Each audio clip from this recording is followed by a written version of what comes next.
après la grande phase de la métropolisation, c'est peut-être le temps de la ruralité qui est en train de s'ouvrir. C'est des solutions finalement peu coûteuses pour la collectivité, mais toujours à chaque fois pleines de bon sens en fait. Moi, je ne crois pas qu'il y ait une ruralité. La ruralité, ça se conjugue au pluriel. Les cafés de campagne avec Insit. Bonjour à toutes et à tous, bienvenue pour ce 18e café de campagne. Et oui, c'est le temps de la ruralité, comme on le dit dans le jingle, on en est convaincu, y compris pendant les périodes de vacances. On a envie et besoin de parler ruralité et on le voit avec les dernières échéances électorales que nous venons de passer, que la ruralité doit être au cœur des sujets parce que sans quoi les gens se tournent vers un peu de fermeture et un peu de repli sur soi. Donc on a besoin de mettre en avant les acteurs de la ruralité, ceux qui font tous les jours au service de territoires qui sont innovants et qui sont à la pointe souvent du développement territorial. Donc pour nous, c'est important. On est à Insit vraiment très défenseur d'une ruralité volontariste, innovante, généreuse, solidaire, ouverte et non pas repliée sur elle-même. Donc ça valide encore plus, je dirais, notre démarche de faire valoir des territoires ruraux qui sont, et les acteurs qui sont innovants dans ces territoires-là. Dans tous les cas, très heureux d'ouvrir ce 18e café de campagne avec vous sur la question du sport et de la ruralité. On voit bien là aussi sur cette thématique qui est importante. Le sport dans les territoires ruraux comme ailleurs, c'est un élément important de lien, de dynamisation de nos territoires. C'est une démarche qui participe à créer une dynamique commune. Et dans cette période où nous avons passé 2 ans de crise sanitaire, nous savons que, et nos intervenants vont sûrement nous en parler, ça n'est pas simple la question du sport avec des gens qui ont arrêté un peu des habitudes qu'ils avaient autour d'entraînement, autour de démarches collectives. Et moi, je le vois dans mon département du Gers, bon nombre de gens ont pris de la distance avec les questions sportives, avec les clubs en particulier. Et donc, il y a là aussi alors qu'il y a plein de choses très, très innovantes qui s'est déroulées, on va en parler pour ce café de campagne, il y a besoin là nous a semblé en tous les cas important de mettre ce sujet à l'ordre du jour avec nos cafés de campagne et d'avoir un débat ensemble et de vous montrer aussi des innovations très intéressantes sur le territoire. Elsa, je te passe sans plus tarder la parole, à toi le micro. Merci beaucoup Thibaut. Du coup, la thématique du jour, c'est la question du sport dans les territoires ruraux.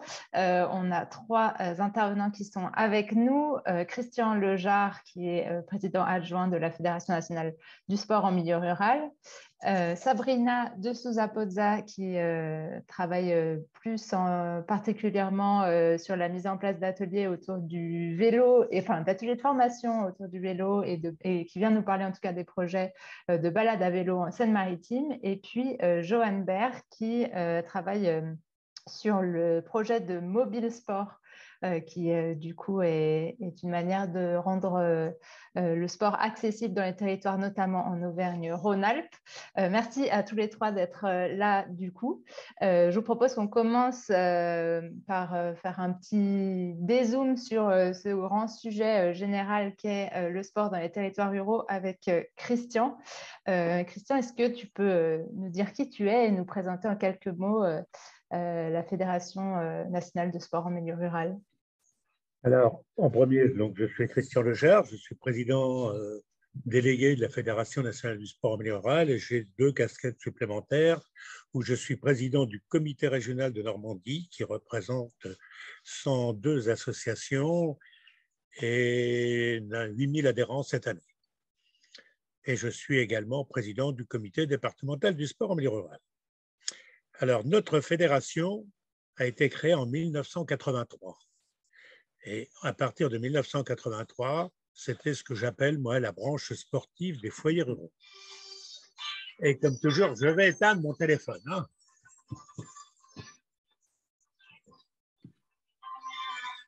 Donc, je voudrais m'excuser pour mon téléphone. Je vais l'arrêter parce que sinon, il va sonner toutes les 2 minutes. C'est peut-être un poste ministériel, Christian, tu sais, en ce moment. Oui, c'est ça qui m'inquiète, c'est pour ça que je l'avais gardé. Tu as raison, mais peut-être pour te proposer le ministère du Sport, on ne sait jamais. Hein. Oui, j'y crois pas. Tu ne crois pas. Et c'est un métier. Et d'ailleurs, si j'ouvrirais une parenthèse, quand je vois déjà tous les noms qui sont proposés, il y en a déjà 60% qui sont bons à mettre à la poubelle. Mais on en restera là. Donc, en 83, la Fédération nationale du sport mémorial, quand elle a été créée, c'était donc ce que je disais, la branche sportive des foyers ruraux. La Fédération nationale, pour des raisons importantes quand même, a souhaité se séparer de son cousin qui est les foyers ruraux pour devenir en 2011-2012 une fédération complètement à part et complètement autonome. Et quand nous sommes repartis à la Fédération nationale, nous avons très peu d'associations et on avait la première année à peine 30 000 licenciés. Et aujourd'hui, notre fédération en compte plus de 50 000 et pratiquement 900 associations. Alors, la Fédération nationale du sport en milieu rural se positionne comme un acteur majeur du milieu rural et répond à une mission unique en France dans le paysage sportif. La FNSMR a pour mission d'animer et de développer le milieu rural par le biais d'activités sportives de loisirs, il ne faut pas l'oublier, de loisirs accessibles au plus grand nombre. Nous sommes en effet convaincus que la pratique sportive de loisirs est créatrice de liens sociaux et qu'elle participe au dynamisme, à l'animation et à l'attractivité des territoires ruraux. Notre fédération défend une vision du sport fondée sur des valeurs. Le principe associatif, bénévolat, éducation permanente, la promotion de la préservation du milieu rural, défense de l'environnement, richesse, diversité des activités, respect des particularismes et des identités locales. L'animation et le développement du milieu rural maintient un milieu rural vivant et attractif.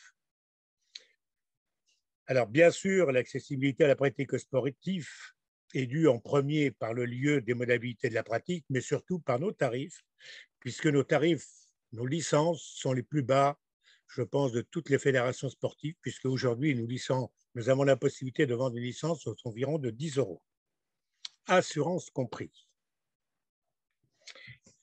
Je pourrais ajouter que nous sommes donc une fédération multisport. Nous avons 5 grandes diversités de pratiques. La première, c'est la gymnastique d'entretien, de bien-être, qui regroupe la gymnastique d'entretien, la danse, le pilates, le yoga, etc. Le deuxième, le sport de nature, avec la marche nordique. Aujourd'hui, notre fédération a énormément développé la marche nordique sur le territoire. Et on a bien sûr des disciplines classiques de raquettes, avec différentes classiques, le sport de raquette, le sport collectif, les arts martiaux, le tir à l'arc, etc. Des jeux sportifs traditionnels, les quilles, le palet, la boule, etc. Et bien sûr, des disciplines spécifiques telles que le disque golf, le tir à la corde, le handball ou la coupe de bois sportive. Voilà, je pourrais ajouter que nous avons une assurance pour tous nos adhérents, qui est la maison Groupama, qui nous assure, aussi bien en individuel, accident, que pour les associations avec la responsabilité civile. Voilà un petit détail de notre fédération. Je ne connais pas tous les sports. Dessus quand même, important. Attendez, je vais ajouter quelque chose d'important quand même. Nous avons, comme je le disais, 50 000 licenciés, 850 ou 900 associations et 50 comités départementaux sur le territoire, comités départementaux et régionaux. Nous avons un maillage complet du territoire français. Voilà. Merci beaucoup. Du coup, on pourra aussi le voir avec Sabrina et Johan qui nous parleront un peu plus en détail des actions menées dans certains territoires. Mais avant ça, je voulais te demander, tu disais que le sport, ça permet aussi de développer l'attractivité des territoires. Comment ça prend forme, selon toi, cet aspect-là de l'action de la fédération ? Alors, j'en dirai pas beaucoup plus là-dessus. Je laisserai plutôt à Johan d'en parler parce que pour moi, l'avantage qu'on a, c'est avec la création du mobile sport qui nous permet d'aller dans des lieux où il n'y a rien. Donc, comme Johan va parler du mobile sport, je ne vais pas empiéter sur ce qu'il va dire, surtout pour éviter d'être redondant. Hein. Et en plus, Johan, on a la chance, c'est lui qui est responsable nationalement, j'aurais tendance à dire, de l'activité mobile sport. Sachant quand même, et je le répète souvent et je le dis, que le premier métier de notre fédération, ce sont nos associations. Le mobile sport nous apporte beaucoup à l'intérieur, nous apporte deux choses. La première, ce qui est le plus important, c'est d'avoir de nouveaux licenciés, de nouvelles associations. Et le deuxième, ça nous permet de récupérer un petit peu d'argent pour bien mieux payer nos salariés. Et là, je pense que Johan sera à même de vous dire ça sans aucun problème. On creusera cette question avec lui. Et du coup, les associations, est-ce que il y a des enjeux spécifiques en ruralité auxquels elles sont confrontées qui n'existeraient pas dans les territoires plus urbains? Non, en règle générale, le plus gros problème que les associations rencontrent dans le milieu rural, bien souvent, c'est de pouvoir recruter des bénévoles. Et on se rend compte aujourd'hui que dans beaucoup de territoires, et on le voit encore plus aujourd'hui avec le Covid, que malheureusement, il y a une disparition du bénévolat qui fait défaut, puisque chez moi, par exemple, dans ma Normandie, j'ai plusieurs associations qui vont mettre la clé sous la porte, manque de bénévoles, alors qu'ils sont vraiment dans le fond des campagnes. Ouais, ok. L'idée, c'est aussi de parler de ce que vous faites spécifiquement justement en Normandie. Avant, peut-être, on va parler en particulier des activités vélo, mais est-ce que tu veux nous dire un peu rapidement les différentes activités que vous faites sur le territoire ou en Seine-Maritime, peut-être plus spécifiquement? Oui. En règle générale, ce qu'on fait nous en Normandie, c'est un peu la même chose qui se fait partout. La plus grosse activité, c'est bien sûr la gymnastique d'entretien. C'est pour ça que dans notre fédération aujourd'hui, on a pratiquement 70% de femmes qui ont des licences chez nous. Ça, c'est la plus grosse activité. La deuxième, pour moi, grosse activité, aussi bien en Normandie comme sur le plan national, je pense que c'est la marche nordique. Je ne dois pas me tromper.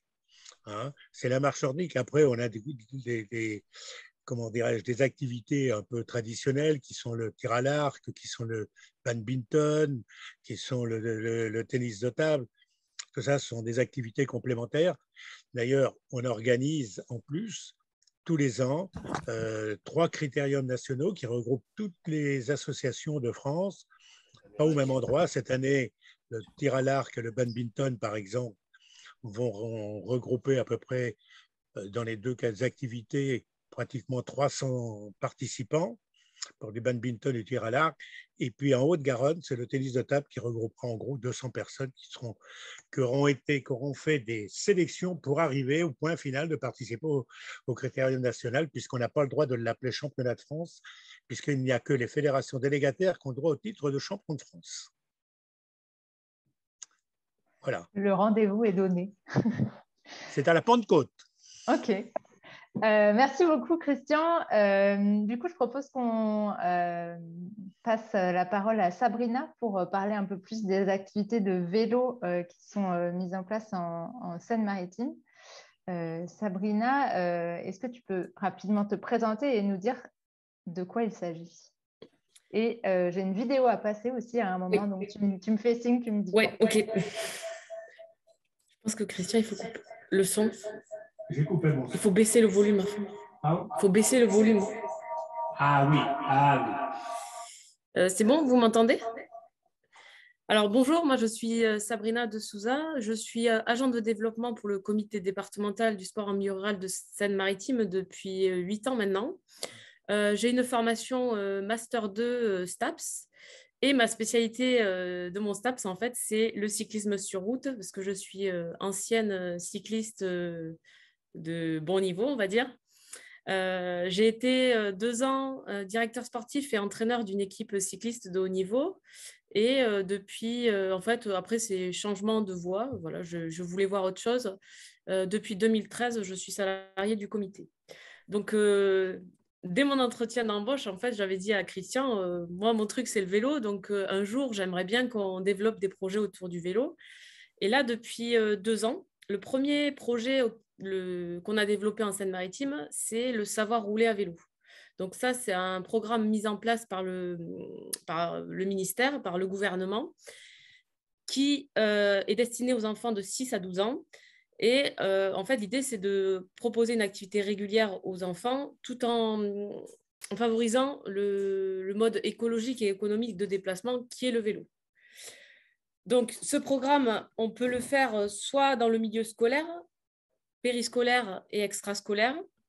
Je pense que je peux présenter un petit peu le programme. Alors, ce programme-là, il est en 3 blocs. Donc, le premier bloc s'appelle le savoir pédaler. Là, en milieu sécurisé et fermé, on apprend aux enfants à maîtriser tous les fondamentaux du vélo, donc équilibre, trajectoire, freinage, etc. Cette partie-là, en général, on met en fonction du niveau des enfants, parce qu'on peut avoir des enfants qui ne savent pas du tout faire de vélo et d'autres qui maîtrisent bien le vélo. Donc, on estime qu'on doit passer à peu près entre 2 et 5 heures sur ce programme-là.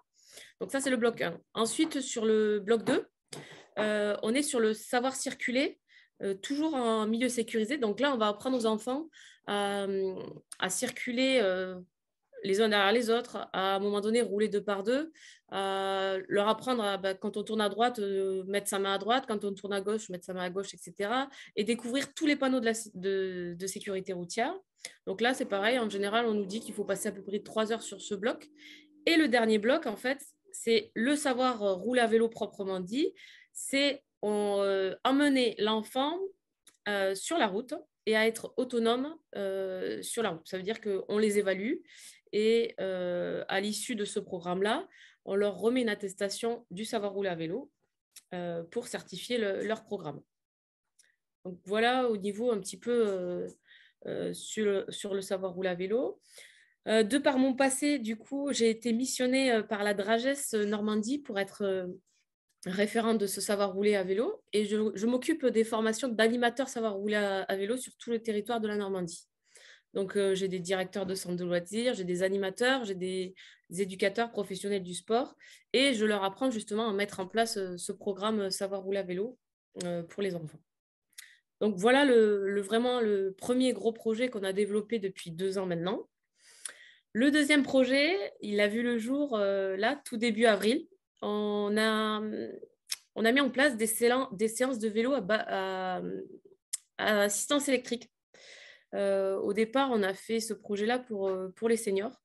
Dans l'idée, déjà, premièrement, de donner l'envie de repratiquer le vélo grâce aux nouvelles technologies. Bien sûr, favoriser la santé et le bien-être des seniors. Lutter contre l'isolement des seniors.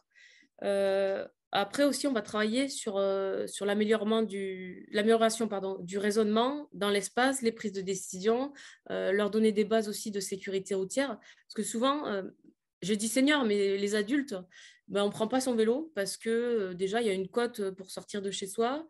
Ou alors, on dit, le vélo, il y a trop de voitures, c'est trop dangereux. Donc, il y a cette appréhension-là aussi du milieu ouvert où il y a des voitures, tout ça. Donc, on travaille sur tout ça. Et on travaille également tout ce qui est écomobilité. Voilà un petit peu sur le deuxième projet. Du coup, j'ai une petite vidéo de retour en images sur une de ces sorties. C'était la toute première sortie qu'on a organisée. La toute première, donc je vais hop. Donc, désolée pour la qualité, on a fait ça, on a eu des trombes d'eau et au niveau de la qualité des images, c'est pas top, mais on fera mieux la prochaine fois.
Hop, et j'avais quelques photos aussi, mais je crois qu'on les voit déjà dans la vidéo. Voilà, ça donne un peu un aperçu pour se projeter dans ce que sont ces sorties vélo. Tu en as déjà un petit peu parlé, mais du coup, peut-être aller un peu plus en détail. À quels besoins du territoire ça répond, ces activités-là Alors, du coup, on parle surtout de mobilité. La mobilité en milieu rural, c'est plus difficile à appréhender qu'en milieu urbain, mais on y arrive. Du coup, pour vous donner quelques chiffres clés qui vont me permettre peut-être d'échanger sur ce sujet aussi. En milieu rural, on estime que la distance moyenne entre son domicile et son travail, c'est 30 km. Donc là, il y en a qui peuvent le faire, utiliser le vélo pour aller travailler, par exemple. On sait aussi qu'en milieu rural, un déplacement sur deux fait moins de 2 km. Un tiers des déplacements, non, pardon, un déplacement sur deux fait moins de 5 km. Un déplacement sur trois fait moins de 2 km. Et 80% des déplacements s'effectuent en voiture. Donc, pour moi, le fait de faire des initiations vélo assistance électrique en milieu rural va permettre peut-être à certains habitants d'effectuer certains de leurs déplacements plutôt en vélo assistance électrique qu'en voiture. Donc, voilà, c'est pour ça aussi qu'on insiste aussi sur la mobilité. Je vois qu'il y a une question de Fanny. Oui. Qui demande est-ce que vous travaillez avec les collectivités pour justement favoriser ce moyen de transport et pour développer plus de pistes cyclables et mieux sécurisées. La réponse est oui. Là, on lance le projet, mais on a déjà des demandes de communes, notamment là, le 11 juin, la commune de Gournay-en-Bray en Seine-Maritime nous a demandé d'intervenir pour sa fête du vélo et de promouvoir justement, il y a une avenue verte qui traverse la commune qui fait Paris-Londres et justement promouvoir cette avenue verte pour inciter les gens à pratiquer le vélo même en milieu sécurisé. Et du coup, moi, j'avais une dernière question. Ensuite, je propose que si vous avez des questions, vous puissiez les mettre soit dans le chat, soit vous pourrez les poser aussi à voix haute à Christian et à Sabrina. Ma dernière question, c'était est-ce que vous avez rencontré des difficultés? Est-ce que vous avez eu des défis que vous avez surmontés pour mettre en place ce projet-là? Et comment? Alors oui, le premier défi, déjà, c'est le coût du projet. Acheter 10 vélos à assistance électrique, on sait tous qu'un vélo à assistance électrique, ça a un certain coût. Donc, c'est un coût global. Donc là, vous avez vu sur la vidéo, il y a pas que les vélos, il y a le moyen de transport aussi. On achète des vélos, mais derrière, il faut acheter la remorque pour pouvoir transporter ces vélos. Et c'est un coût global de 20 000 € environ. Donc, avec Christian, on a fait des demandes de subventions. Et on a été aidé à hauteur de, voilà, je ne vais pas cacher le montant, hein. Le département de la Seine-Maritime nous a donné 7 500 € et on a eu la chance, entre guillemets, d'accrocher le Crédit Agricole Normandie qui nous a donné 8 000 €. Donc, vous voyez, après, le complément restant des 4 500 € c'est fait avec nos fonds propres. Voilà, donc premier défi à surmonter, ça a été le coût du projet. Ensuite, ça a été l'achat des vélos. Donc, quel vélo on allait acheter. Après, on était dans une période où Covid, il y avait pénurie de vélos. Donc, pour information, là, nos 10 vélos à assistance électrique, on les a commandés en septembre 2020 et on les a reçus en fin d'année 2021. Donc, vous voyez, au niveau du délai, il fallait qu'on anticipe. Donc, on l'avait fait, donc très bien. Ensuite, au niveau du choix des vélos, on a été très bien conseillés parce qu'aujourd'hui, si vous achetez un vélo n'importe où, dans les grandes enseignes de sport, on ne va pas forcément vous conseiller. Et souvent, les gens, ils achètent un vélo électrique au premier prix et le moteur est au niveau de la roue avant. Donc, moi, le marchand de cycle avec qui on a travaillé, il m'a dit... quel type de public va utiliser ces vélos? J'ai dit, c'est le grand public, c'est des gens qui ne sont pas forcément à l'aise en vélo. Donc, il m'a dit, prends des vélos avec le moteur au niveau du pédalier ou de la roue arrière. Parce qu'en fait, si on prend un vélo avec le moteur au niveau de la roue avant, les gens qui ne maîtrisent pas le vélo, le moteur, il entraîne. Donc, la roue avant va glisser. Et c'est pour ça qu'il y a beaucoup de gens qui disent après, le vélo assistance électrique, c'est dangereux, quoi. Donc voilà, voilà un petit peu pour les défis. Après, ça a été l'aménagement et l'achat et l'aménagement de la remorque. On a fixé des porte-vélos de toit sur notre remorque pour que les vélos soient bien accrochés et ne bougent pas et ne s'abîment pas au fur et à mesure du temps. Voilà un petit peu. Merci beaucoup. Du coup, je propose d'ouvrir les micros. S'il y en a parmi vous qui ont des questions à poser à Christian ou à Sabrina sur les sujets qu'on a évoqués jusqu'à maintenant, vous pouvez ouvrir votre micro, prendre la parole, ou si vous êtes timide, l'écrire dans le chat et je la poserai. N'hésitez pas.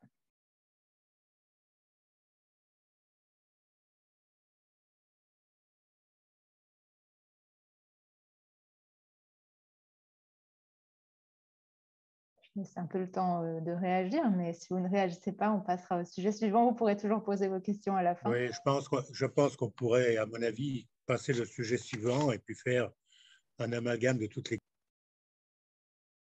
qu'on met en place. Pardon, j'ai raté un bout de phrase, mais je crois de faire les questions à la fin, c'était ça? Oui, c'est peut-être plus simple. Si personne n'a de questions tout de suite, immédiatement, effectivement, on va passer au deuxième projet du coup, avec Johan, qui est le mobile sport. Je reprends mon anti-sèche de questions. Du coup, Johan, est-ce que tu peux en quelques mots te présenter et nous expliquer ce que c'est que le mobile sport et à quel enjeu est-ce que ce projet répond? D'accord, donc bonjour à tous. Donc, je m'appelle Johan, je travaille pour le comité Drôme-Ardèche du sport en milieu rural. Un peu comme Christian, je suis aussi Auvergne-Rhône-Alpes, sur le comité régional et aussi au niveau national pour développer ce projet Mobile Sport que nous avons créé en Ardèche en 2015. Un Mobile Sport, c'est tout simplement un gymnase itinérant. C'est-à-dire que voilà, c'est une camionnette qui est conduite par un éducateur ou une éducatrice sportive et qui va sillonner les villages ruraux où il n'y a pas de gymnase, justement pour installer des pratiques sportives dans l'espace qui nous est mis à disposition par les collectivités. Ça va de l'extérieur, évidemment, dans les territoires où il fait beau, jusque dans des petites salles polyvalentes, salles des fêtes à peine plus grandes que votre salon, que vous imaginez dans toute cette petite commune. Voilà, donc ce projet à quel enjeu il répond? Mais il répond finalement à une demande du département d'Ardèche. En 2014, le service des sports est venu nous demander que statistiquement, pourquoi il y avait 2 zones blanches, pourquoi il y avait 2 territoires de la montagne ardéchoise qui étaient vides d'associations, vides de pratiquants, parmi le recensement qu'il y avait au sein de tous les comités sportifs. Ils nous ont dit, vous êtes le comité sport Miura, est-ce que vous pourriez nous trouver à raison? Et en fait, on a fait 6 mois de diagnostic territorial sur le sport. Et on a recruté une personne spécifiquement pour. Et je vais vous la faire très courte pour finalement, et je ne vais pas vous surprendre non plus, c'est que les gens ne peuvent pas pratiquer sport tout simplement parce qu'il n'y a pas d'infrastructure, voire pas d'encadrement. Christian, par exemple, préambule, des fois, ces petites associations du milieu rural tiennent souvent sur une personne, 2, et quand ces personnes-là déménagent ou on cesse tout simplement leur activité bénévole, c'est toute l'association qui périclite et qui n'existe plus, donc il n'y a plus de pratique. Et par contre, c'était assez unanime, les questionnaires qu'on a pu faire sur des centaines de personnes étaient assez unanimes. Le gymnase le plus proche, il y a 30-40 minutes de route dans le centre-bourg, mais on n'a pas envie de faire 30-40 minutes de route pour aller chaque semaine faire une activité physique régulière. Et tout le monde était là aussi dithyrambique sur le fait de si le sport était chez nous, on en ferait. Donc, de ce constat très simple, si la population ne veut pas aller vers le sport, il faut que le sport aille vers la population. Et inspiré du bibliobus, qui amène la bibliothèque, amène les livres dans les villages, on s'est dit, nous, il faut qu'on amène un gymnase. Et assez étonnamment, de cette idée très, très simple, on s'est rendu compte que personne ne le faisait. Ça existe en ville, dans les quartiers, je sais que dans la ville de Lyon, à Rouen aussi, ça existe en ville, des bus qui tournent un petit peu, qui vont de quartier en quartier, mais par contre, de village en village, ça n'existait pas avant. Donc, on a mis ça en place en Ardèche en 2015, et très vite, on a eu un succès assez fort. On a été très bien accompagné par le département aussi dans le cadre de la promotion, mais j'y reviendrai après dans les difficultés. Finalement, on a fait donc la promotion au sein de notre fédération en disant, les Ardèche, même si tout le monde a un petit peu une vision d'un territoire très rural, il n'y a pas que Ardèche qui est rural en France. Et du coup, on s'est dit, si ça fonctionne chez nous, ça peut fonctionner ailleurs. Et voilà pourquoi on a mis en place une stratégie d'essaimage. Et aujourd'hui, aujourd'hui, il y a 11 camions qui tournent donc depuis 2017. Donc, il y a 11 camions qui tournent. Il y en a 5 qui vont sortir cette année en 2022. Et on a un objectif d'avoir 24 camions en 2024. Parce qu'on a plein d'autres comités. Et puis surtout, on a aussi beaucoup de demandes de structures où nous, à la fédération, on n'est pas encore présents. Et on veut évidemment s'en servir comme outil de développement. Super, merci beaucoup. Du coup, j'ai une petite vidéo aussi pour que les gens se fassent un peu une idée de à quoi ça ressemble et comment ça marche avant qu'on rentre un peu plus dans le détail. Hop, je repartage mon écran.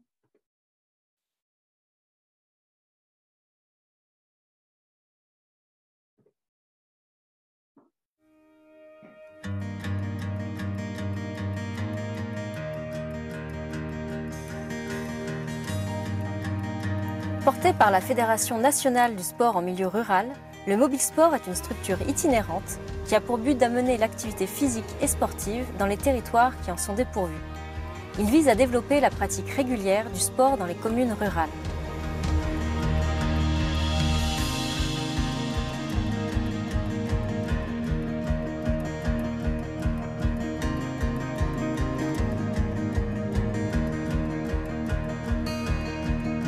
Le Mobile Sport s'installe dans les espaces mis à disposition et peut proposer plus d'une quarantaine d'activités différentes, parmi des sports collectifs, des sports de raquettes et de pleine nature, des pratiques innovantes, ainsi que des activités de santé bien-être, d'équilibre et de motricité.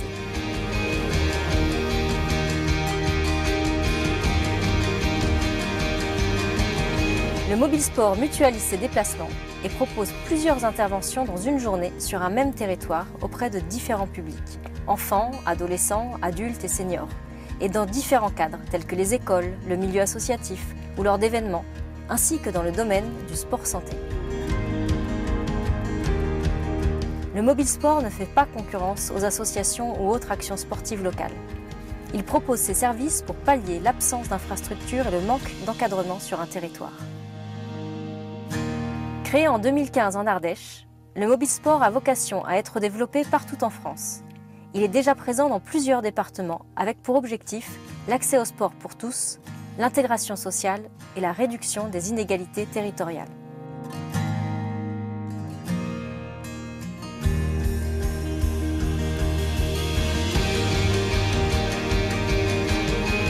Il bénéficie du soutien actif de plusieurs partenaires au niveau des territoires comme au niveau national.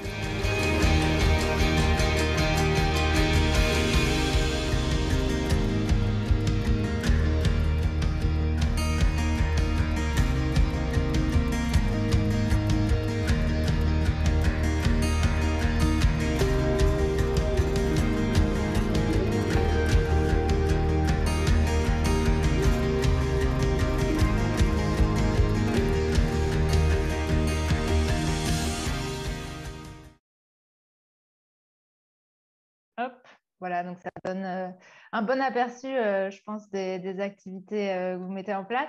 Est-ce que du coup, tu peux nous expliquer un peu plus en pratique comment ça se passe? Alors, ça se passe donc, on fait la promotion de notre dispositif et puis après, on est appelé principalement par des collectivités, des mairies, pas forcément des comités de communes qui n'ont pas la compétence sport, donc, enfin, qui n'ont pas partout, vu que c'est dans la loi NOTRe, ce n'était pas obligatoire. Donc, c'est principalement des mairies, ça peut être aussi des associations, pas forcément sportives. Je pense aux Générations Mouvement, qu'on appelle anciennement les aînés ruraux, voilà, qui font appel à nous et qui nous demandent d'intervenir sur des cycles, parce que notre but, je ne sais pas si ça a été bien saisi dans la vidéo, mais notre but, c'est de venir régulièrement, c'est de remplacer l'association qui n'existe pas. Donc, c'est de venir proposer du sport tous les mardis après-midi auprès du même public et pour comment dire, profiter de tous les bienfaits. Nous, on n'a qu'un seul interlocuteur, j'ai envie de dire, c'est la collectivité qui fait appel à nous pour créer planning, pour les devis, facturation. Et puis après, surtout sur les objectifs, c'est-à-dire qu'on essaie de mettre en place des cycles. L'intérêt du Mobile Sport, c'est que la mairie ne prend pas de risque. Elle n'a pas besoin de faire d'investissement de matériel. Et après, on peut se fixer des objectifs, se dire, voilà, on va essayer de mettre en place une séance de gym pour les seniors dans une petite commune les jeudis matins. Venez avec nous, on va essayer de fonctionner avec vous, Mobile Sport. Et au bout de 5 séances, si on n'a pas les 15 personnes pour autofinancer le cycle, tant pis, on arrêtera ici. Et je vais pas faire de fausse modestie, mais pour vous dire qu'à 100% des endroits où on met en place des séances, ça fonctionne à 100% des endroits. Tout à l'heure, vous parliez d'attractivité des territoires ruraux. Il faut savoir qu'on n'a personne qui nous fait concurrence. Je sais que ce mot est un petit peu mal vu dans le milieu associatif, même si on ne fait pas comment dire, on n'est pas là pour faire de la prestation. Voilà, il n'y a personne d'autre qui vient faire des activités dans ces territoires. Donc, automatiquement, on a un retour positif et on a des personnes pour lesquelles c'est très, très important. C'est-à-dire que moi, je mets souvent en avant le côté social du mobisport, pas que sportif, sport santé, etc. Des choses qui, aujourd'hui, sont assez logiques, mais au niveau social, c'est-à-dire qu'on a des personnes pour qui le moment du mobisport est très important parce que l'image qu'on peut avoir des territoires ruraux, mais bon, je pense qu'autour de l'écran, on est tous en ruralité. C'est-à-dire que dans le village, tout le monde se connaît, oui, mais tout le monde ne se fréquente pas, ne se voit pas forcément. Et ils ont un temps donné de partage. Et ça, c'est très important. Nos éducateurs, nos éducatrices, quand ils arrivent, on n'est pas en salle de fitness ou quand on passe la porte, il faut rentabiliser son temps, etc. C'est-à-dire que quand la séance ça dure 1 heure et demie avec des seniors, ils savent que le temps de pratique réel, il va être de 1 heure. Le premier quart d'heure, il est consacré à se donner un peu des infos, etc., partager du temps entre personnes. Donc, moi, j'insiste beaucoup sur cette dimension sociale et d'utilité qu'on peut avoir, de cohésion dans ces villages ruraux. Oui, c'est hyper intéressant. Et du coup, je vois qu'il y a une question dans le chat d'Élodie qui demande si le fait de faire ces activités et de manière régulière, ça a permis à des associations de se créer ou de se recréer localement. Oui, et d'ailleurs, c'était vraiment le but final, vraiment dans la série d'objectifs ultimes, c'était de se dire, on va créer des associations et on va essayer de faire pousser une graine avec le mobisport, et une fois que la fleur elle pousse, c'est plus nous qui arrosons, quoi, on va ailleurs. En pratique, c'est ça a permis, effectivement, dans pas mal de territoires, ça a permis ça. Par contre, on a une difficulté qu'on se rend compte depuis maintenant, en Ardèche, on est là depuis 7 ans, c'est la difficulté à passer la main finalement à d'autres structures, d'autres intervenants, parce que le mobisport fait que, je ne sais pas si vous avez suivi, mais on a une quarantaine d'activités sportives, et donc même quand on est sur un type de public, même si c'est la commande, ça va être des gyms pour les seniors, on est capable de mettre en place aussi d'autres activités et de varier, de mettre toujours de la variété dans ce qu'on fait, et ça malheureusement, ce n'est pas forcément donné à tout le monde, ne serait-ce qu'en termes de matériel, de pouvoir sous-traiter à quelqu'un. Même si on a réussi à le faire à pas mal d'endroits, on a même des structures qui se sont créées, et non pas en association sportive, mais en association tout court. Je vous parlais tout à l'heure Génération Mouvement. En Ardèche, on a 2 associations qui sont créées pour jouer aux cartes le jeudi après-midi, et ils ont fait venir quelqu'un pour faire des activités uniques le vendredi matin, alors que ces gens-là ne se côtoyaient pas de manière cadrée, et du coup, grâce au mobisport et aussi qu'on a pu mettre en place, ça a été le cas. Thibaut, je crois que tu as levé la main. Vu comme je suis discipliné, c'est remarquable. Oh. Alors, merci d'abord pour cette expérience tout à fait remarquable. 2 questions. La première, combien ça coûte Est-ce que sont les collectivités territoriales qui participent un peu à financer et combien ça coûte pour les gens? Et vous êtes présent sur quel département aujourd'hui? Alors, le tarif, pour commencer par le tarif, donc faut savoir que dans notre budget, alors un budget, on va parler on va aller d'en haut jusqu'en bas, un investissement du mobisport, donc une camionnette plus tout matériel sportif, c'est entre 45 et 55 000 euros. Ça, c'est l'investissement. Après, en termes de fonctionnement, on a un budget de fonctionnement qui est entre 30 et 40 000 euros en fonction du nombre d'animations qu'on peut faire. Pour recenser les budgets de l'ensemble des 11 camions, aujourd'hui, on sait qu'on est à peu près entre 40 et 50% de nos budgets de fonctionnement sont des prestations. C'est-à-dire qu'après, il faut qu'on trouve du partenariat. Je mets souvent pareil, la piscine municipale avec le mobisport. C'est-à-dire qu'une piscine, on ne peut pas lui demander de la rentabilité.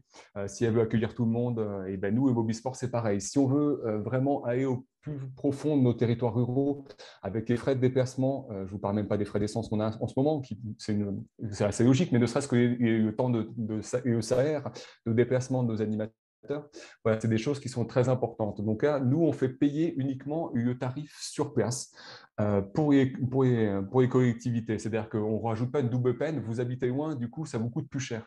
Voilà, c'est l'idée si on veut remplacer l'association locale. Donc, on a des tarifs de 40 € de l'heure. Souvent, la plupart de nos activités sont à 60 € du coup pour 1 heure et demie. 60 € si vous avez un groupe de 15 personnes. Je vais vous faire un petit chiffre et lettres. Un groupe de 15 personnes, ça vous fait 4 € la séance par personne. 4 € quand vous faites une activité régulière sur 30 ou 35 séances de l'année, vous êtes à 120, 130 € l'année, ce qui est le coût d'une cotisation dans une association qui emploie quelqu'un de professionnel. Je précise, tout à l'heure, je parlais des frais de déplacement. On a un outil de gestion. Alors, pour Ardèche et la Drôme, je n'ai pas tous les départements, mais pour Ardèche et la Drôme, pour 1 heure de face-à-face pédagogique, nos animateurs font 1h11 en moyenne de déplacement et 34 minutes d'installation de matériel et de préparation de séance. C'est-à-dire que pour 1 heure de face-à-face avec les personnes, on a presque 3 heures de travail qui est derrière. Donc, voilà, vous imaginez l'iceberg. Donc, l'idée, c'est voilà, nous, on fait payer uniquement la partie émergée de l'iceberg et tout le reste, on a besoin de partenariat. Et ensuite, pour répondre à ta question sur les départements, alors là, je vous invite toutes… je ne vais pas tous les citer, surtout je vais en oublier, mais voilà, je vous ai envoyé un petit lien vers mobilsport.fr où vous avez du coup la carte de tous les endroits où on est implanté et la carte des endroits où on va être implanté. Et d'ailleurs, vous avez un petit lien vers chacun de vos territoires si jamais vous allez les retrouver, vu que vous êtes nationaux. Ça va être plus facile de vous retrouver là-dessus. Merci. J'avais une question sur les éducateurs. Ouais. Est-ce que tu es dans le Gers? Ça, c'est une question importante. C'est toujours, Thibaut, le mec, c'est le Gers. C'est le Gers. On voit… Non, on n'est pas dans le Gers. Comment ça se fait? On n'est pas encore, on n'est pas loin. Je veux dire, on n'est pas loin, mais on va bientôt arriver. Si tu as envie de mettre ta pression sur ton comité du Gers, tape CDSNR 31, si je me trompe pas. Très bien, je vais le faire. Et du coup, tu y vas. Il y avait une question par rapport aux éducateurs qui sont en mesure de répondre à des besoins spécifiques. Donc oui, on a des boutons à 5 pattes. Clairement, on a des animateurs qui sont assez exceptionnels, qui sont capables de passer de papy-mamie de 80 ans le matin à une activité en maternelle l'après-midi et le soir d'enchaîner avec des ados. Et effectivement, intervenir aussi, ça c'est quelque chose, vous parlez de la RSE, c'est quelque chose qu'on a découvert par la suite. Je n'avais pas du tout imaginé dans le projet initial. Pour moi, on répondait à un public éloigné géographiquement du sport et finalement, on se rend compte que même socialement, dans des villes, ce que nous on appelle des villes, je veux dire, moi j'habite en Ardèche, dans une ville de 2800, dans une ville de 2800 habitants, on a un gymnase, on a un collège. Je ne me considère pas en ruralité. Et pourtant, il y a on a des structures sociales qui n'ont pas accès au gymnase, qui n'ont pas accès aux associations. Et finalement, on fait beaucoup d'interventions aussi avec les services sociaux, notamment des départements, vu que c'est eux qui ont cette compétence. Donc, voilà, on a des animateurs qui sont capables d'être très ouvert et Sabrina va vous parler de sport, activité physique adaptée, donc c'est licence ou un master. Et voilà, c'est souvent dans ce cursus-là qu'on recrute nos animateurs parce que voilà, c'est des personnes qui ont besoin d'être déjà multisport et d'être multipublic. Je crois qu'on a une question de Christophe. Non, ou c'était peut-être une erreur. Non, merci. Merci beaucoup, Elsa. Bonjour à toutes et à tous. Veuillez m'excuser pour mon retard. Je pense que les liens se mélangent sur nos différentes visios. Et en plus, j'ai fait du sport, Thibaut, tu vois, entre midi et 1h. Ça me fait du bien. Ouais. Une fois que ce n'est pas l'apéro.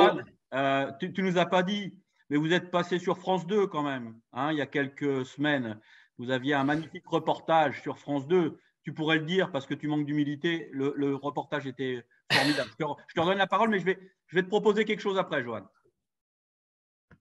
C'est très gentil à toi. C'est vrai qu'on est passé sur le journal de 13h, le lundi de Pâques de France 2 et on est très heureux. Mais tu sais, on essaye de rester… Nous sommes modestes. Ouais, mais c'était un bon reportage. Johan, une petite anecdote. Je ne sais pas si Bruno Michel travaille encore avec vous. Oui, voilà. Bien sûr. Donc, c'est… Pour la petite histoire, et pour les plus anciens autour de l'écran, Bruno, je l'ai eu en formation BPGEPS à PT au Krebs d'Ouliat.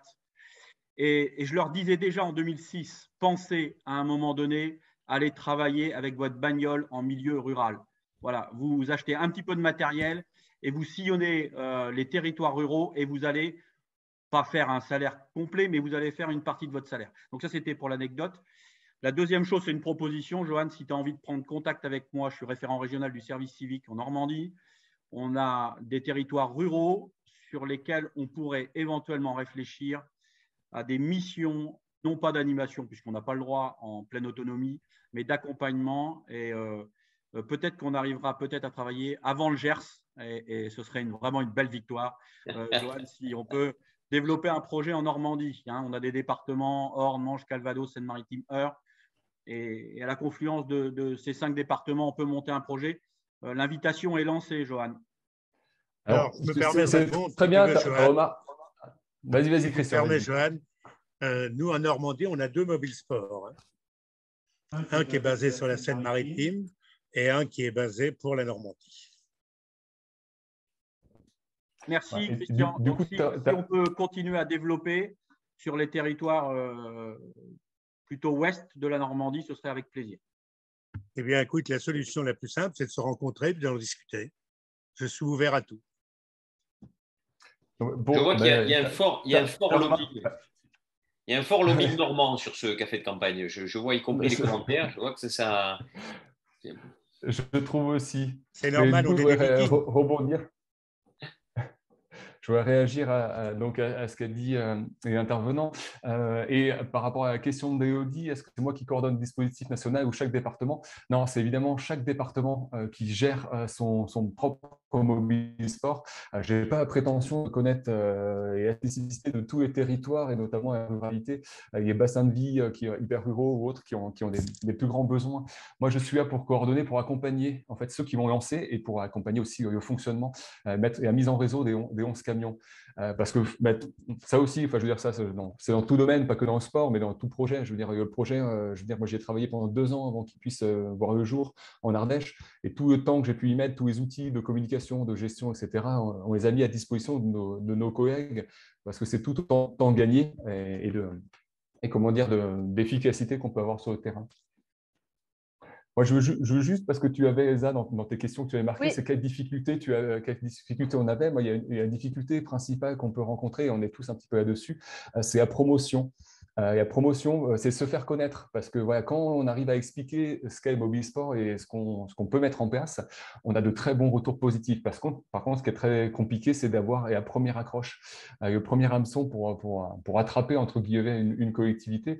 Et en fait, vous parliez de Rhône-Alpes, un incubateur donc en Rhône-Alpes. Moi, j'ai été accompagné par eux, et justement, c'est exactement ce qu'ils m'ont dit. On a un dispositif qui est d'aller vers les gens. On ne peut pas avoir une promotion qui est autrement que d'aller vers les gens. C'est-à-dire que le clip, il est bien fait, on a des outils de com, je les trouve plutôt pas mal, mais quand il tombe dans les mains d'un maire d'une petite commune rurale qui a plein d'autres choses et plein d'autres difficultés à gérer dans sa commune, le sport santé, le bien-être, voilà, ça lui passe très loin au-dessus de la tête. Et je ne jette pas la pierre, attention, hein, je ne dis pas ça méchamment. Et donc, voilà, donc c'est très compliqué. Donc, on a besoin en fait d'être accompagné par des partenaires aussi, notamment le département, l'Agence nationale du sport, la MSA, la CAF, enfin plein d'autres têtes de réseau pour nous tenir la main et nous amener en fait dans des réunions d'information. Et voilà, nous, on a réussi à mettre en place des interventions quand on arrive à expliquer aux gens. Parce qu'on arrive avec un dispositif, on ne leur dit pas il faut que ça se passe comme ça. On leur dit qu'est-ce que vous avez sur votre terrain, quels sont vos besoins. Et après, on travaille là-dessus. Parce que finalement, depuis maintenant, moi j'en gère 3 directement des camions en Auvergne-Rhône-Alpes. Je n'ai pas un seul coup de fil où quelqu'un appelle en disant je voudrais du badminton dans ma commune. Ça n'existe pas. Par contre, j'ai des coups de fil en disant j'aimerais une activité pour mes ados, j'aimerais une activité pour mon école, ou nos seniors n'ont pas d'activité autre que le jeu de cartes.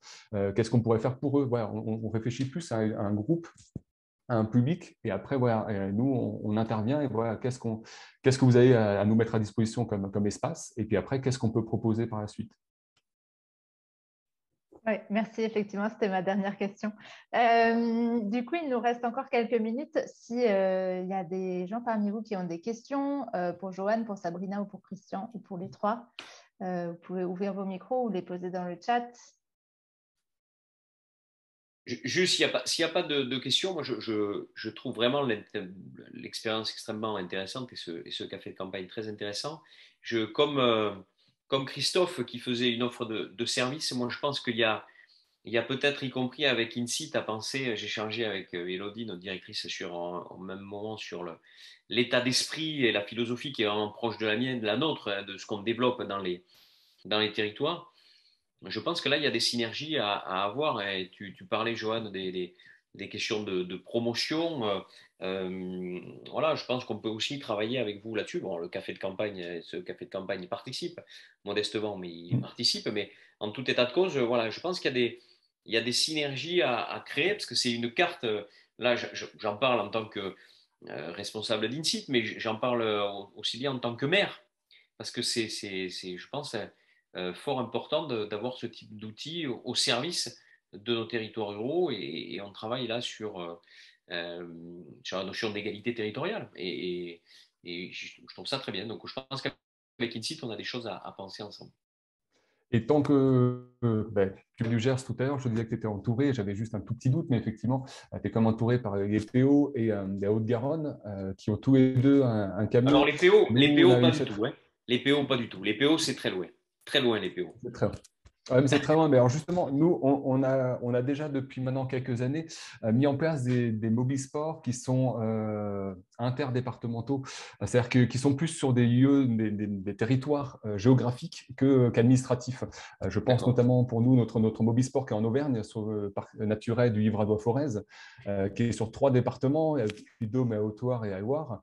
Et en fait, on intervient là-dessus, c'est-à-dire que le mobile sport n'est pas que sur un département, parce que finalement, le bassin de vie rural et sur plusieurs départements. Donc, en fait, souvent, on peut avoir des camions qui s'exportent, entre guillemets, hors de leurs frontières pour essayer le développement et la mise en place un petit peu juste à côté. Ok. Élodie, je crois que tu as levé la main. Oui, non, alors je ne vais pas prendre ma casquette INSIT, mais plutôt ma casquette d'élu d'un comité départemental olympique et sportif de mon département, qui est celui du Tarn, plus sur plusieurs réactions. Je trouve que ça donne des pistes très intéressantes sur l'aller vert et sur la question de la prise en compte, notamment dans des départements ruraux comme celui dans lequel je suis, de possibilités de mise en œuvre de projets un peu transversaux et interpratiques, comme les GDOS qui parfois le font. J'ai vu que la Meuse tout à l'heure avait mis un projet sur la question des seniors, dans lequel on essaye d'aller vers, je pense, jusqu'au bout sur ces territoires-là pour proposer de l'activité physique. Je pense que ça répond à des questions de santé publique, de comment aujourd'hui la pratique sportive, elle réduit des risques, elle permet aussi la question du bien-être, du mieux vivre en ruralité. Donc, je trouve que c'est vraiment un dispositif qui contribue et qui est hyper intéressant à modéliser et à faire venir dans nos territoires. J'ai vu qu'il n'y en avait pas dans le Tarn. Je t'avouerai que je vais regarder plus précisément pour regarder comment ça peut se mettre en œuvre, même si le GDOS fait aussi des choses. Et puis après, sur tout à l'heure, ce qui a été présenté sur la question du vélo, nous, on le voit sur des actions qui sont menées aussi avec INSIT, la question de la mobilité, de qu'est-ce qu'on propose à des jeunes qui travaillent des fois inter-villages. Souvent, quand on parle de la question du vélo, les gens rigolent parce que on est plutôt sur des territoires de montagne ou autres, mais je pense que la question du vélo électrique, elle peut réduire vraiment dans l'usage des petits déplacements et qui peut permettre des premières mobilités. Et en tout cas, nous, dans la manière dont on peut aussi penser des dispositifs et des mises à disposition. Des fois, on pense des mises à disposition de véhicules pour aller à droite, à gauche. En tout cas, dans les missions qu'on mène, nous, qui sont à l'échelle d'un village ou de 2 villages qui sont limitrophes, je trouve que ça répond vraiment à des possibilités. Et je trouve que la ruralité, elle peut aussi amener, je pense, des nouvelles modalités de déplacement, mais aussi de manière d'usage quotidien à réinventer aussi d'autres choses. Et je trouve que dans la question de l'attractivité du territoire dont on parlait, tant dans la possibilité d'avoir des nouveaux services et activités, c'est aussi comment on repense sa mobilité quotidienne, comment on repense son activité quotidienne, et dans lequel il y a plein de choses qu'on peut faire venir et qui peuvent aussi après s'inscrire. Et donc, voilà, c'était plus pour un peu échanger et contribuer là-dessus, mais en tout cas, ça m'a ouvert plein de choses très intéressantes. Donc, merci beaucoup pour les différentes présentations qui ont été faites. Alors, moi, je veux juste appuyer un point que tu as soulevé, Elodie. Tu parlais du sport santé. Aujourd'hui, le sport sur ordonnance commence juste à se développer un petit peu. Et en fait, on se rend compte que les maisons de santé dans les territoires ruraux, c'est compliqué de trouver les intervenants qui sont en mesure de le faire. Et effectivement, on est en partenariat, nous, en Drôme-Ardèche, justement les CDOS, pour pouvoir être la cheville ouvrière du sport santé dans les territoires ruraux. Parce que statistiquement, ils ont fait une cartographie. La Drôme, pour ceux qui connaissent un petit peu, pour ceux qui passent le long des A7, vous avez Valence, vous avez Montélimar et un peu à côté Romans. 80% de la population est dans ces 3 villes, dans ces 3 grandes agglomérations, on va dire. Et puis après, vous n'avez plus personne d'autre. Et en fait, il n'y a aucune autre action de sport santé qui peuvent être mises en place. Et on est finalement, entre guillemets, aujourd'hui, la seule solution pour y répondre. Ce qui est presque c'est une opportunité pour nous en tant que fédération, mais que je trouve assez difficile pour un territoire de se dire il n'y a que le mobile sport qui peut venir. Très juste. Après, si je peux faire un petit complément, Johan parlait de mobilité, du mobile sport dans les territoires, hein, mais il faut savoir aussi qu'aujourd'hui, on est appelé aussi en milieu urbain pour les différents publics, parce qu'aujourd'hui, les associations qu'il y a parfois en milieu urbain ne sont pas en capacité d'accueillir des publics en grande précarité sociale, des publics en situation de handicap. Nous, on travaille beaucoup aussi avec des enfants autistes, publics en situation de handicap. On intervient auprès de centres hébergement réinsertion sociale aussi. Donc aujourd'hui, vraiment, Mobile Sport, on est ouvert sur les différents territoires ruraux, mais aussi, on s'adresse aussi à des publics spécifiques que certains éducateurs sportifs ne seraient pas en mesure, d'encadrer, quoi. Nous, on forme nos éducateurs sportifs, sport et handicap, sport et autisme, sport et obésité. On a la chance d'avoir ces formations gratuites au niveau de notre département. Donc, toutes les formations qu'il y a, on les prend, quoi. Donc, voilà. Donc, je pense que c'est aussi un potentiel important et un atout important de notre mobile sport. Merci beaucoup, Sabrina. Est-ce qu'on a d'autres interventions? Il est 14 h, 2 minutes. Allez, une petite dernière si jamais il y a quelqu'un. Non? Bon. Merci en tous les cas à vous tous d'avoir participé. Merci Sabrina, merci Christian, Johan pour cette intervention extrêmement intéressante. Merci Elsa pour l'animation de ce 18e café de campagne. On se retrouvera le 2 juin prochain sur entreprendre dans l'économie sociale et solidaire en ruralité, en partenariat avec Ruralité & Co dans le cadre de Ronalpia. Donc ça sera le 2 juin, à ne pas manquer. Ça sera un café de campagne aussi fort intéressant. À très bientôt à tous. Bonnes vacances pour ceux qui sont en vacances. Et un petit jingle de fin, Elsa.